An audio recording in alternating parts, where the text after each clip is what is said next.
Hello everyone, welcome back to our channel. இந்த வீடியோவில் நம்ம என்ன பார்க்க போகிறோன்னா, ஒரு டேவை எஸ்பெஷலி குரூப் 1 படிக்கிற பசங்களுக்கு குரூப் 1 ரிலேட்டடாக செப்டம்பர் 26 அட்டெம்ப்ட் எப்படி நம்ம வந்து இந்த 50 to 55 டேஸ் வந்து நம்ம எப்படி ப்ரொடக்டிவாக யூஸ் பண்ண போகிறோம் அப்படின்றத இந்த வீடியோவில் கம்ப்ளீட்டாக பார்க்க போகிறோம்.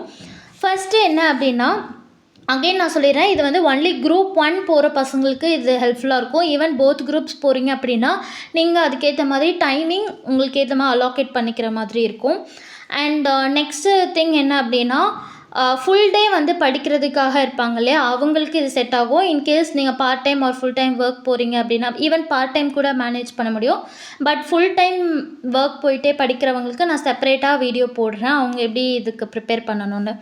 அண்ட் ஃபர்ஸ்ட் என்ன அப்படின்னா, உங்கள் டேயில் வந்து ஒருத்தர் ஒரு டியூரேஷனில் படிப்பாங்க. எக்ஸாம்பிள், சில பேர் வந்து 6 hours படிப்பாங்க, 8 hours, 10 hours, 12 hours, 14 hours, இந்த மாதிரி டிஃப்ரெண்ட் ஹவர்ஸில் படிப்பாங்க.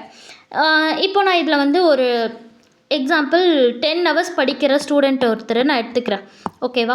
இப்போ இந்த 10 hours நீங்கள் என்ன பண்ணணும்னா, 2 கேட்டகரியாக நீங்கள் பிரிக்கிறீங்க. 7 hours, 3 hours. 7 hours வந்து நியூ லேர்னிங்ஸ் எல்லாம் நீங்கள் பண்ணுவீங்க, new learnings as per your schedule. 3 hours வந்து ப்ராக்டிஸ் பண்ணுவீங்க. இப்போது எக்ஸாம்பிள், இந்த 7 hours நீங்கள் வந்து பர் டேயில் என்னென்ன படிக்கணும்னு பிளான் பண்ணிக்கிங்கன்னா, எக்ஸாம்பிள் லா, டிடி, ஐடிடி. இப்போ லாவில் வந்து ஃபெமா படிக்கணும்னு பிளான் பண்ணியிருக்கீங்க அன்றைக்கி டேயில். நெக்ஸ்ட்டு வந்து டிடியில் பார்த்தீங்கன்னா example residential status. Then in IDT example value of supply படிக்கணும்னு பிளான் பண்ணியிருக்கீங்க. இந்த மாதிரி ஒருத்தர் ஒரு கேட்டகரியில் அவங்க ஓன் ஷெட்யூல் ஆல்ரெடி இருக்கும். உங்களோட ஓன் ஷெட்யூல் எல்லாமே நீங்கள் என்ன பண்ணணுன்னா 7 hours நீங்கள் கம்ப்ளீட் பண்ணிடணும். மார்னிங்லேருந்து ஈவினிங்குள்ளே 7 hours நீங்கள் அலோகேட் பண்ணி அந்த 7 hours நீங்கள் நியூ லேர்னிங்ஸ் எல்லாமே பண்ணிவிடுங்க. அண்ட் இந்த 3 hours நீங்கள் என்ன பண்ணணும் அப்படின்றது தான் கம்ப்ளீட்டாக இந்த வீடியோவில் நான் சொல்ல போகிறேன். நீங்கள் பார்த்தீங்கன்னா ப்ரீவியஸாக நம்ம வீடியோவில் வந்து லா, டாக்ஸேஷன், அட்வான்ஸ்ட் அக்கௌண்ட்ஸ், இது மூணுத்துக்குமே நம்ம வீடியோ போட்டிருக்கோம். 60+ எக்ஸம்ஷன் ஸ்ட்ராட்டஜிக்கான வீடியோஸ் நம்ம போட்டிருக்கோம். அதில் நான் வந்து எல்லாமே நான் சொல்லியிருப்பேன். லைக் பர் டே அக்கௌண்ட்ஸாக இருந்தால் daily amalgamation, consolidated financial statement question solve பண்ணணும். இன்கம் டேக்ஸாக இருந்தால் டோட்டல் இன்கம் சால்வ் பண்ணணும். ஜிஎஸ்டியாக இருந்தால் ஜிஎஸ்டி பேயபிள் சால்வ் பண்ணணும். இந்த மாதிரி நான் வேரியஸ் ரீசன் சொல்லியிருப்பேன் அதுக்கு என்னென்னு. இப்போது அந்த டெய்லி நான் சொன்னேன், டெய்லி ஒரு கொஸ்டின் சால்வ் பண்ணுங்க, அதை எப்படி பண்ண போகிறோன்றது தான் இந்த வீடியோவில் சொல்கிறேன். இப்போது 3 hours நம்ம அலோகேட் பண்ணுறோம் ப்ராக்டிஸ்க்கு. ஃபர்ஸ்ட்டு இப்போ நம்ம அக்கௌண்ட்ஸ் எடுத்துக்கலாம். இப்போ இந்த அட்வான்ஸ்ட் அக்கௌண்ட்ஸை நம்ம எப்படி அலோகேட் பண்ணுறோன்னா 1 hour அக்கௌண்ட்ஸ்க்கு யூஸ் பண்ணுறோம்.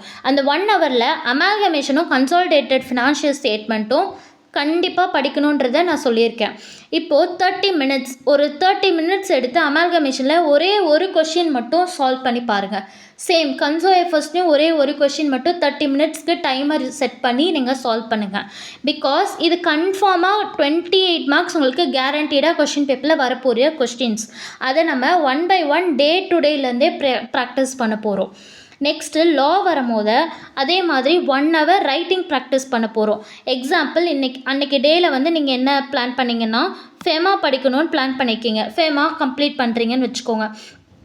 உடனே வந்து ரைட்டிங் ப்ராக்டிஸ் பண்ணணும். ஃபெமாலேருந்து ஒரு பெரிய மாஸ்டர் கொஷின் எடுத்துக்கோங்க. மாஸ்டர் கொஷின் எடுத்து அதை நீங்கள் சால்வ் பண்ணும் இந்த சென்ஸ் கொஷின் ஆன்சரை நீங்கள் ஹைட் பண்ணிவிட்டு கொஷின் மட்டும் பார்த்து எக்ஸாமில் இருக்கிற மாதிரி எழுதணும். அந்த ஒரு கொஷினுக்கு இப்போ எக்ஸாம்பிள் 6 mark கொஷின் இருக்குது அப்படின்னா நாட் மோர் தென் 2.5 minutesலேருந்து 3 minutesக்குள்ளே தான் எடுத்துக்கணும். அதுக்குள்ளே நீங்கள் வந்து டைமர் செட் பண்ணி நீங்கள் ரைட் பண்ணுங்கள். எழுதி முடிச்சுட்டு தென் நீங்கள் ஆன்சர் பார்த்து நீங்களே எவாலுவேட் பண்ணுங்கள்.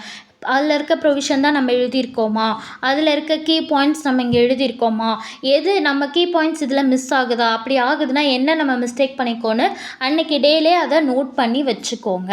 ஸோ தட் நெக்ஸ்ட் டேவும் நீங்கள் லாக்கு ரைட்டிங் ப்ராக்டிஸ் இதே மாதிரி 1 hour பண்ணும்போது அகெயின் நீங்கள் வந்து ரிப்பீட் பண்ண மாட்டீங்க.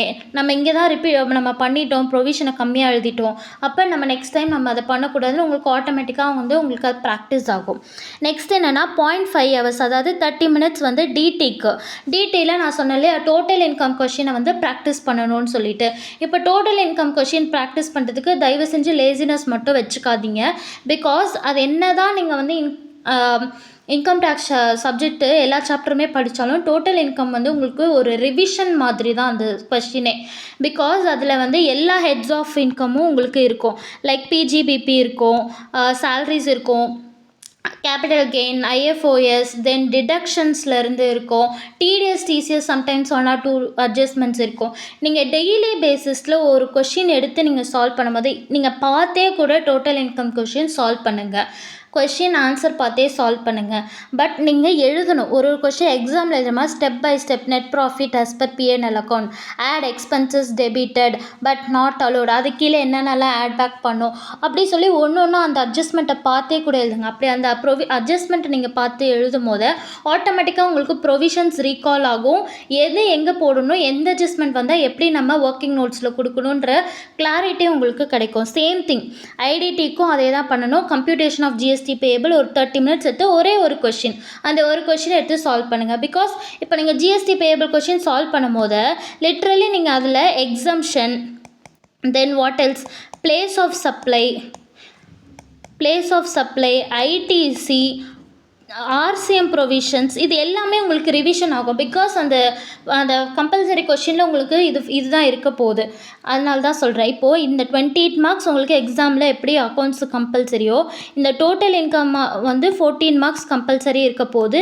இதுவும் ஒரு 10 to 14 marks உங்களுக்கு எக்ஸாமில் கேட்க போகிற டாபிக்ஸ். நம்ம கேரண்டீடாக வரும்னு தெரிஞ்ச கொஷினை நம்ம ஏன் விடணும்? அதை தான் நம்ம சால்வ் பண்ண போகிறோம். அண்ட் அந்த டிஃப்ரெண்ட் அட்ஜஸ்ட்மெண்ட் நம்ம பார்க்கும்போது நிறையா இன்னுமே கிளாரிட்டி கிடைக்கும். அண்ட் இன்னொரு திங் என்னென்னா, நீங்கள் என்ன தான் டெஸ்ட் சீரிஸ் வாங்கினாலும் இந்த பேட்டர்ன் இந்த 3 hours வந்து நான் நெகோஷியபிள்.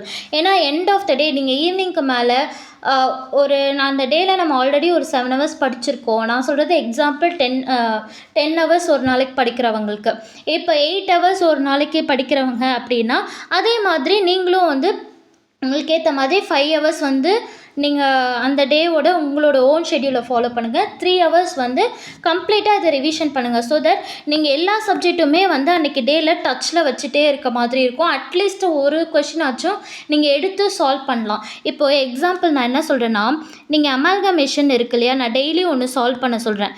இப்போது நீங்கள் ஒரு டெஸ்ட் சீரீஸ்ன்னு வாங்கி நீங்கள் டெஸ்ட் சீரீஸ் போகிறீங்க அப்படின்னா மினிமம் அந்த சாப்டர் ரிலேட்டடாக எத்தனை டெஸ்ட் எழுதுவீங்க? நீங்கள் வாங்கின டெஸ்ட் சீரீஸில் ஒரு 2 தடவை அந்த சாப்டர்லேருந்து ஒரு டெஸ்ட் எழுதியிருப்பீங்களா? அதாவது 2 கொஷின் எழுதியிருப்பீங்க. ஆனால் இப்படி நீங்கள் ஓனாக நீங்கள் உங்களுக்கு அசைன்மெண்ட் கொடுத்துக்கும் போது என்ன ஆகும்னா, டெய்லி இப்போ நீங்கள் நியர்பை எக்ஸாம் வரும்போது 50 கொஷின்ஸ் கிட்ட நியர்லி நான் சொல்கிறேன், அதில் வந்து குவாலிட்டேட்டிவாக ஒரு 30 கொஷின்ஸ் கிட்ட நீங்கள் நியர்பை சால்வ் பண்ணியிருக்க முடியும். குவாலிட்டேட்டிவாக நான் சொல்கிறேன். அப்போது நீங்கள் 2 கொஷின்ஸ் பண்ணி அந்த டெஸ்ட் சீரீஸில் நீங்கள் ஃபெமிலியர் ஆகிறத விட டெய்லி நீங்கள் ஓன் அசைன்மெண்ட்டாக எழுதி சால்வ் பண்ணி நீங்களே அதை எவாலுவேட் பண்ணி எங்கே மிஸ்டேக்குன்னு கண்டுபிடிச்சி உங்களோட அட்ஜஸ்ட்மெண்ட் ரெஜிஸ்டரில் அதை மெயின்டைன் பண்ணிட்டு வரும்போது அது உங்களுக்கு நாளைக்கு திரும்ப அமால்கமேஷன் கொஷின் சால்வ் பண்ணும்போது இந்த அட்ஜஸ்ட்மெண்ட் நம்ம இங்கே மிஸ்டேக் பண்ணக்கூடாது, பர்ச்சேஸ் கன்சிடரேஷன்லேயே நம்ம மிஸ்டேக் பண்ணிட்டோம் நேற்று, இன்றைக்கி நம்ம அதை பண்ணக்கூடாதுன்னு நீங்களே எவாலுவேட் பண்ணும்போது ஒரு சூப்பர்பான ஒரு கிளாரிட்டி உங்களுக்கு கிடைக்கும். ஸோ இதுதான் வந்து 3 hours வந்து நான் நெகோஷியபிள். நம்ம சும்மா படிச்சுட்டே இருந்தால் அப்படியே தான் போயிட்டே இருக்கோம். ஸோ பெட்டர் நீங்கள் பென் நோட் புக் வச்சு ப்ராக்டிஸ் பண்ணி எஸ்பெஷலி டைமர் செட் பண்ணி, நான் சொன்னேன் இல்லையா 30 minutes தான் அமால்கமேஷன் கொஷின் சால்வ் பண்ணுறதுக்கு எடுக்கணும், 30 minutes. அப்போ தான் உங்களுக்கு எக்ஸாம்லேயும் அதே ப்ராக்டிஸ் ஆகும். அமால்கமேஷன் கொஷின் பார்த்தாலே 30 minutesக்குள்ளே இதை நம்ம முடிக்கணும், எவ்வளோ அட்ஜஸ்ட்மெண்ட்ஸ் இருந்தாலும்ன்ற ப்ராக்டிஸ் உங்களுக்கு வந்து சப்கான்ஷியஸ் மைண்டில் இருக்கும். இல்லைனா அங்கே போயிட்டு நீங்கள் வந்து எவ்வளோ டைம் எடுக்கிறதுன்னு தெரியாமல் 50 minutes கிட்ட எடுத்துட்டிங்கன்னா ஒரே கொஷின்லேயே அங்கேயே ஸ்வாஹா. ஸோ இந்த இதை நீங்கள் ஃபாலோ பண்ணிங்கன்னா உங்களுக்கு பெட்டரான ஒரு அப்ரோச் கிடைக்கும். இது வந்து நான் குரூப் 1க்கு சொல்லியிருக்கேன். அண்ட் இதுவே வந்து ஒர்க்கிங் போயிட்டே படிக்கிற ஸ்டூடெண்ட்டாக இருக்கீங்க அப்படின்னா உங்களுக்கு நான் செப்பரேட் வீடியோ நான் அப்லோட் பண்ணுறேன்.